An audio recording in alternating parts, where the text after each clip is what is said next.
Pues es lunes 25 de agosto, perdón, son las 12:25 de la mañana y arrancamos esta mañana de Cope Melilla y lo hacemos hablando con el presidente de la Autoridad Portuaria de la ciudad, Manuel Ángel Quevedo, el que ya saludamos aquí en el estudio. Manuel Ángel, muy buenas tardes. Buenas tardes, Daniel. Bueno, son muchos temas los que aborda su entidad y vamos a empezar hablando de uno más reciente, que es el tema de la planta de Endesa, porque hace unos días nos enteramos que Endesa renunciaba a la planta de regasificación en el puerto debido a que el gobierno central no había apoyado económicamente, financieramente este proyecto. ¿Cuál es su valoración?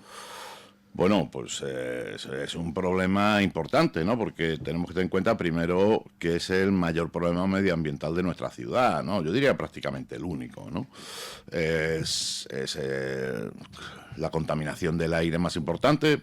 Piensa que no solamente Endesa utiliza gasoil, utiliza fuel pesado, que es un combustible ya que muy pocas plantas de europeas se está utilizando, ¿no?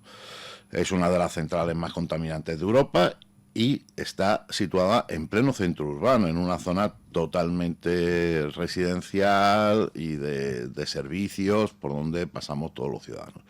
Con lo cual, es el mayor problema medioambiental de nuestra ciudad y la solución, ya la dijimos, del Partido Popular hace muchos años, la tuvimos incluso en presupuestos generales del Estado, que era trasladarla a la ampliación del puerto, evidentemente convertida a gas, ¿no? Convertida a otro tipo de combustible muchísimo menos contaminante. Ya saben que el Partido Socialista, en cuanto entró en junio de 2018 en el gobierno central, se cargó ese proyecto, que vuelvo a decir, estaba en presupuesto general del Estado, y el proyecto estaba elaborado, es un proyecto que vale 1 millón de euros la redacción, o sea que no estamos hablando de algo menor. Se lo cargó, con lo cual pues evitó esta posibilidad. Después llega la segunda parte, y es que les dieron 35 años de concesión en el año 2022. El gobierno bipartito, ¿no? Porque estaba CPM, estaba el Partido Socialista y un señor expulsado de Ciudadanos. Le dieron 35 años más para que Endesa siga en pleno centro de la ciudad. Es absolutamente ineludible el cambio a GNL. Es algo que tiene que hacerse sí o sí, porque por todas las políticas europeas no tiene absolutamente ningún encaje que exista en pleno centro de la ciudad, en una ciudad europea, una planta de fuel y de gasoil. Y estábamos convencidos de que todo esto iba a ir bien y tal, y está el proyecto hecho. Para eso se necesita una planta de regasificación que solo puede estar en el puerto. Después se necesitan unas tuberías que atraviesen desde el puerto, la calle General Macías, y lleguen a Endesa. Y tercero, se necesita la reconversión de 3 de los motores de Endesa a GNL. Quiero decir, porque hay ciudadanos que a lo mejor esto no lo conocen y les extraña, ¿no? que en todo lo que son los territorios extrapeninsulares, el Estado está obligado a financiar con una serie de complejísimos fórmulas matemáticas, etcétera, etcétera, lo que es la reconversión de motores de las centrales, no solo la de Melilla, la de Ceuta, la de Fuerteventura y tal.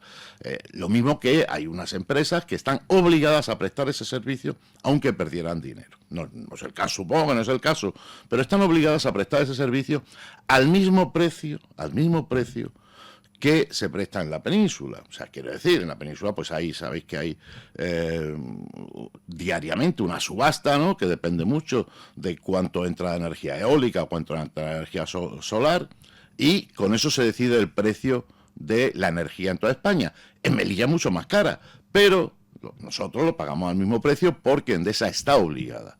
Pero lo mismo que Endesa está obligada a eso, el Estado está obligado a financiar la reconversión de los motores cuando sea necesario, bien porque por obsolescencia o bien en este caso por cambio a GNL. O sea, no es, hay gente que dice, oye, que Endesa tiene beneficios, que los pague. No es el caso. Si fuera así, yo le exigiría a Endesa que los pague. Y el gobierno del PP y el gobierno Imbroda, pero no es el caso. Entonces, pues nos parece fatal cuando además hay unas ayudas importantes europeas de 2.300 millones para la descarbonización, que uno de los elementos de descarbonización más importantes que puede haber en España ahora mismo, que es convertir la central de Melilla a GNL, el gobierno haya sacado una norma de tal forma que no aporta de momento nada para ese proyecto. Lógicamente, Endesa pues lo que ha hecho ha sido renunciar a esa solicitud que no había hecho y que nosotros le teníamos guardado esos 10.300 metros cuadrados en el Nordeste 3,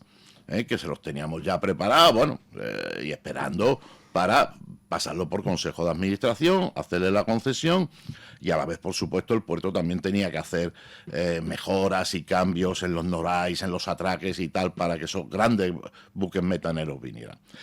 Es también muy importante decir que la previsión de todo este proyecto es de 170 puestos de trabajo nuevos en Melilla, porque esa planta de regasificación no solamente sirve para Endesa y para reducir prácticamente en una media de un 90% los elementos más contaminantes, sino que además podría servir para otros usos, primero del puerto, por ejemplo, para abastecer de gas natural licuado a muchos buques que ya utilizan ese combustible, con lo cual esos buques atracarían en Melilla para abastecerse de esto, que además tendríamos unos precios bastante más competitivos y crearía todas unas industrias auxiliares en su entorno, que como ya digo, los proyectos que hay escritos y estudiados evalúan en 170 nuevos puestos de trabajo lo que esta conversión a GNL de Endesa significaría. ¿Y se ha puesto en contacto con la delegada del Gobierno para saber los motivos o para ver si desde la delegación de Gobierno se puede instar al Ejecutivo Central a que se actúe en este Yo le he preguntado públicamente varias veces a la delegada del Gobierno, porque además, le digo, nosotros no podemos tener esos 10.000 metros baldíos indefinidamente. O sea, nosotros tenemos otra serie de empresas que para otros usos quieren disponer de ese espacio. Y ahora mismo los tenemos baldíos y no cobramos por ello. Entonces yo tengo una responsabilidad, ¿no? Cuando digo yo, quiero decir todo mi equipo de autoridad portuaria, tenemos una responsabilidad de que se aclare esto y que si Endesa, por lo que sea, yo espero que no sea así, va a estar 10 años sin tener una planta de regasificación, pues poder hacer esa concesión durante esos 10 años a otra empresa. Yo se lo he preguntado públicamente, y es más, públicamente le he dicho que sí, porque es que no ha dicho ni una sola palabra la delegada sobre esto. Llevamos meses ya hablando de esto, ¿eh? Últimamente lo decimos un poquito más alto.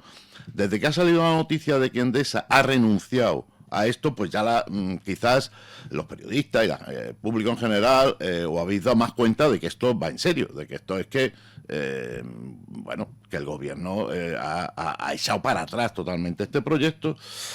Y entonces con eso, pues yo le pido públicamente, creo que el presidente de la ciudad también, a la delegada que dé una información, que diga qué es lo que pasa, que dé una idea de futuro, y si no, que dimita. Mire usted, es que si usted en el problema medioambiental más grave de Melilla, el más grave, que llevamos 10 años trabajando en él, llevamos 10 años viendo soluciones. La nuestra era llevarnos la planta a la ampliación del puerto. La de otros es cambiar a GNL. La nuestra también era cambiar a GNL, por supuesto. Usted no tiene nada que decir, pues mire usted, deje paso a otro de sus compañeros. No digo que no deje paso a alguien del Partido Popular, deje paso a otro de sus compañeros, porque es que usted, una delegada del gobierno, no puede estar callada sin informar a la población sobre un tema tan importante, por supuesto medioambientalmente. Segundo, para la salud de los melillenses. Es el elemento más contaminante, más determinante de una baja calidad del aire. En un momento en que se pretende hacer una zona de bajas emisiones a 200 metros de la central de Endesa. Porque lo dice la ley, ¿eh? Hombre, que la delegada no tenga absolutamente nada que decir, pues la verdad es inconcebible, ¿no? O sea, si esto sigue así, yo creo que su dimisión es que tiene que ser solicitada por su propio partido. Viendo cómo se va a encarar el panorama sobre este asunto, ¿es pesimista o optimista con este proyecto? Mire, es que es algo tan evidente, que hay que cambiar a GNL. Viene en todos los programas electorales de todos los partidos. El primero no, pero del Partido Socialista, en todos los programas electorales. Hombre, yo tan mentiroso no puedo pensar que sean. Evidentemente vamos a hacer una iniciativa parlamentaria ahora. Ahora vamos a preparar toda una batería de preguntas a los ministros afectados, al presidente del gobierno, etcétera. Entonces, yo no puedo ser pesimista en que algo que es tan obvio, donde existen ayudas importantes de miles de millones de euros para esto, donde se están utilizando miles de millones de euros en Europa para cosas, no voy a decir una palabra rara, pero bueno, al menos mucho menos importante. Se están dando ayudas millonarias para temas muy, muy pequeñitos. Algo tan importante como esta conversión a GNL, yo tengo que ser optimista. Fíjese, con este partido no lo soy, con el Partido Socialista no lo soy en el gobierno, con el gobierno de Sánchez, pero también soy optimista de que esto no va a durar mucho, este gobierno no puede durar mucho y evidentemente en cuanto entre el gobierno del Partido Popular será una prioridad absoluta este tema. Otro de los asuntos que quería abordar en esta entrevista es los datos de la operación Paso del Estrecho, en el que todos los informes que han salido, todos los datos reflejan un descenso del tránsito de pasajeros y de vehículos por el puerto de Melilla. No sé si desde la autoridad portuaria, pues... Sí, es evidente, hay un descenso muy importante. Estamos terminando ahora mismo la operación salida, hemos terminado y nos quedan unos días todavía de la operación retorno, pero bueno, sí hay unos descensos que, según el dato en concreto, puede estar entre el 35 e incluso el 40%. Bueno, esto es algo que ya no esperábamos por dos razones fundamentales. Una, porque tenemos la mitad de los barcos. O sea, que es que con el nuevo contrato marítimo que ha hecho el gobierno socialista de Pedro Sánchez y de la delegada del gobierno y de Marina Mercante, pues tenemos la mitad de los barcos que teníamos el año 2024, con lo cual, lógicamente, la capacidad pues es mucho menor.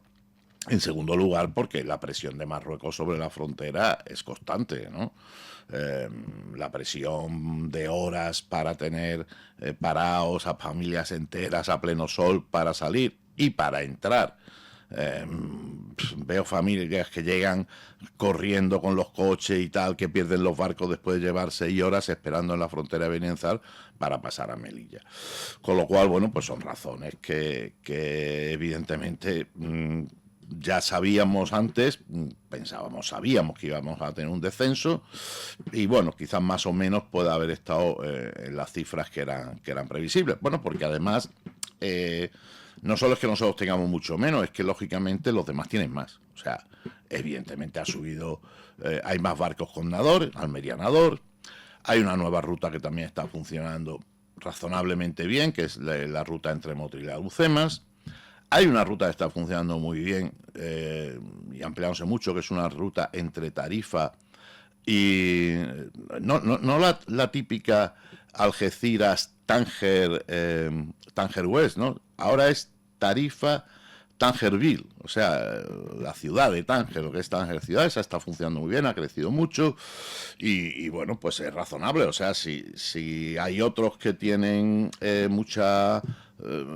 ponen muchas facilidades y en nuestro caso de la línea con Málaga y Almería y Motril, pues ponemos dificultades. Ya digo, no nosotros, no la autoridad portuaria, que por supuesto hemos puesto nuestras carpas, todo no está, la estación marítima tiene nuevo aire acondicionado, está totalmente operativa, pues es normal que vayan por otro lado. Pero bueno, también es cierto que a nivel de ciudad no tiene un gran efecto. De hecho, bueno, incluso a lo mejor han sido menores las aglomeraciones en la frontera que en otros años. También a nivel del puerto hemos tenido días concretos. El fin de semana pasado fue un fin de semana muy complicado porque hubo un barco extraordinario, el Almarilla, que se nos juntó cuando se nos juntan dos barcos a la misma hora de salida es muy complicado gestionar 700 vehículos a la vez.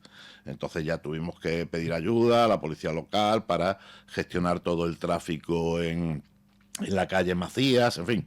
Pero bueno, razonablemente nosotros estamos funcionando bien. Este año ya parece que el debate siempre de otros años, cuando ocurría o empezaba la operación Paso del Estrecho, era el debate encarnizado de OPE sí, OPE no. Partidos como Vox, por ejemplo, siempre se han mostrado en contra de que la operación Paso del Estrecho pase por Melilla, pero este año con esta reducción de tránsito parece que ese debate ha disminuido o no ha sido tan encarnizado como otros años. Bueno, precisamente supongo que eso que ha causado menos problemas, tanto en operación salida en este lado de la frontera como en la operación retorno en el otro lado de la frontera de Benienzar, y también ha habido menos problemas en la estación marítima, y ya digo, salvo momentos concretos donde se nos han juntado dos salidas de barcos a la vez, que es el momento peor. Temíamos que ese retraso en la frontera de Marruecos produjera que en algún momento muchas familias se quedaran, llegaran tarde a la salida del barco, y eso es un problema grave porque no podrían tener billete prácticamente hasta el día siguiente o hasta 2 días después, porque todos los billetes estaban absolutamente vendidos, ¿no? Con lo cual, pues son familias que tampoco pueden irse a un hotel con facilidad y tal, ¿no? Bueno, esto más o menos se está solventando. Es verdad que algunos barcos han tenido que salir con media hora de retraso o 40 minutos de retraso para esperar precisamente a estas personas que no dejaban pasar por la frontera de Benienzar con la correspondiente agilidad. Y bueno, en fin, yo soy de los que piensan que nosotros tenemos que estar para dar el servicio que corresponda, ¿no? Ni hacemos un seguimiento especial de unas ofertas, pero tampoco vamos a eludir que el marroquí que sea de la zona cercana a Melilla y que quiera venir por Melilla, pues pueda hacerlo en la libertad de movimientos que todo ciudadano europeo o que vive en Europa debería tener. El problema es que Marruecos ese tipo de leyes tampoco las tiene muy en cuenta, ¿no? Estamos a las puertas de un nuevo curso político y bueno, ya sabemos que en verano administrativamente pues se ralentizan todos los proyectos, todas las iniciativas. Referente, por ejemplo, al muelle de cruceros, que es un proyecto, un macroproyecto, un proyecto muy ambicioso. Para que el oyente se haga una idea, ¿qué plazos quedan por hacerse? ¿Cuál es el siguiente paso para poder seguir avanzando en esa tramitación? Bueno, el muelle de cruceros, como dice, efectivamente es un proyecto muy ambicioso. Ya sabéis que estamos terminando la redacción. Es verdad que queríamos tenerla en el mes de julio y se nos va a retrasar el mes de septiembre. Está ya terminando el equipo técnico que contratamos, la redacción del proyecto, para tener también una cifra final económica, ¿no?, que es fundamental. El siguiente paso, bueno, pues será conseguir toda serie de permisos, sobre todo permisos medioambientales. Sabéis todo el tema de la patela, la afección de la patela. Vamos a tener que hacer todo un proyecto de investigación con una universidad y tal para desplazar las patelas que puedan estar afectadas por ese muelle de crucero en el contradique del puerto deportivo a otras zonas dentro de un proyecto de investigación para que sepamos cómo hacer para que la mayor parte de ellas sobrevivan. En fin, un tema bastante complejo y tal, que ya estamos en ello, ya hemos contactado con catedráticos especialistas en el tema. Y también tenemos que sacar la financiación. O sea, sabéis que la financiación es 1/3 por la propia autoridad portuaria, pero que tenemos que tener el permiso de Puerto del Estado. El presidente de Puerto del Estado, el anterior presidente de Puerto del Estado, se desplazó a Melilla, tuvo una reunión con el presidente de la ciudad autónoma y públicamente expresó su apoyo a este proyecto, con lo cual pues no había problema, pero es verdad que hace unos meses lo han cambiado y hay un nuevo presidente de Puerto del Estado, que yo espero también que apoye igualmente este proyecto de desarrollo para el puerto de Melilla, que es trascendental para el puerto de Melilla y para toda Melilla. Es un segundo, o sea, es un paso. El segundo tercio lo pone la ciudad autónoma, de la cual ya ha puesto una parte, ya ha puesto 3,5 millones de los 10 millones aproximadamente que le corresponderían. Y el último tercio será el operador privado que, que oferte quedarse con una concesión, pues ya veremos si por 25, por 30 años, y todo ese proceso de concesión lo tenemos que licitar. En cuanto tengamos los permisos necesarios, licitaremos ese proceso para que un operador privado se quede con la explotación de ese muelle de cruceros y a su vez aporte esos otros 10 millones aproximadamente de euros. Ahí ya tenemos todo el tema de la financiación y en ese momento pues sacaremos a concurso también la ejecución de la obra. Bueno, estas obras tienen sus plazos, desgraciadamente mayores de los que a todos nos gustaría. Hombre, yo espero que hasta que termine esta legislatura hayamos empezado la obra. Muchos ciudadanos nos preguntan sobre los avances en la dársena pesquera. Nos comentó en una rueda de prensa en una atención a medios allí in situ sobre la necesidad de esperar un año para unos permisos medioambientales para poder avanzar en la remodelación de los pantalanes. ¿Cómo va ese proyecto? Bueno, la dársena pesquera son tres proyectos y 2 concesiones. De las 2 concesiones, una concesión es lo que era la antigua pérgola, que ahora cambiará de nombre, y 4 locales nuevos que se construyen en la zona, digamos todo lo que es la zona comercial. Eso ya se hizo un concurso público, se presentaron 2 empresas, lo ganó una de ellas y está a punto. Creo que después de feria empiezan ya la construcción, la rehabilitación de lo que era la antigua pérgola. Yo he visto los proyectos, he visto las imágenes fotorrealistas y les digo que va a quedar realmente fantástica y que va a ser pues un punto de referencia para todos los melillenses, como restaurante, como local de ocio, como hostelería, como copas, etcétera. Muy bien. Y para eso tenían un plazo de 9 meses que se va a agotar en enero más o menos. Ellos quieren abrir en diciembre. Después tenían un plazo de 2 años para hacer los otros 4 locales comerciales, uno de ellos probablemente con uso también de restauración, de pizzería o algo parecido, algún otro con uso de cafetería y algún otro con uso directamente pues comercial, de venta de ropa, de calzado, etcétera, etcétera. Todo eso ya lo sacamos, hicimos un pliego muy complejo y tal, pero salió muy bien. Se presentaron 2 empresas melillenses, se lo quedó una de ellas y todo va muy bien. Tenemos que sacar una segunda concesión a concurso público en el momento en que tengamos las autorizaciones correspondientes para las obras para la zona náutico-deportiva. O sea, lo que es la zona, digamos, sur, donde ya hemos movido pantalanes, hemos traído y hemos comprado nuevos pantalanes flotantes, hemos hecho una inversión importante. Cuando todo eso esté cerca de una realidad, también sacaremos una concesión para que un tercero, no queremos ser la autoridad portuaria, la que de los atraques de los barcos y tal, eso ya no existe prácticamente en ningún sitio de España, creo que existe en Marín. Lo que tenemos nosotros en el puerto deportivo, que la autoridad portuaria sea la propietaria y la que firma un contrato con cada uno de los 400 barcos que tenemos, eso no existe en ningún sitio. Eso siempre hay un concesionario especialista en ese tipo de negocios, y porque es que para la autoridad portuaria supone un quebradero de cabeza continuo, ¿no? Tanto de gestión administrativa como económica, avales, devolución de avales, etcétera, etcétera. Que no es habitual que eso lo haga la autoridad portuaria. Y eso es en cuanto a concesiones. Y otra en cuanto a obras. Obras son 3 obras.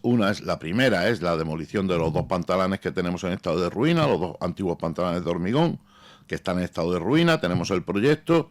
Hay 14 patelas ferrugíneas afectadas.